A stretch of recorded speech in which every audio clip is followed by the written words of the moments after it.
सैनिक दीपक उगळे भूपाल कुंभार यांचे जांभळीत जल्लोषात स्वागत। भारत मातेची सेवा करून जांभळी गावी परत आल्यावर ग्रामस्थांच्या वतीने दीपक उगळे व भूपाल कुंभार या सैनिकांची ओपन जीप गाडीतून गावातून मिरवणुकीसह जल्लोषात स्वागत करण्यात आले।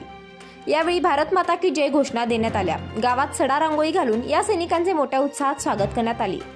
यावेळी जांभळी गावचे सरपंच अरुणा कोळी बहिणी यांच्यासह जांभळी ग्रामपंचायत सदस्य ज्येष्ठ मराठा नेते दिलीप पाटील, के.आर. चव्हाण, बाबगोंडा पाटील, पी.आय. चंद्रकांत कोळी, कुलदीप पाटील, दयानंद पाटील, विलास माने, सुनील मोरे, बाळू बनगे, सोपान कदम यांच्यासह गावातील तरुण मंडळे, विविध संस्थेचे पदाधिकारी व ग्रामस्थ, महिला मोठ्या संख्येने उपस्थित होत्या।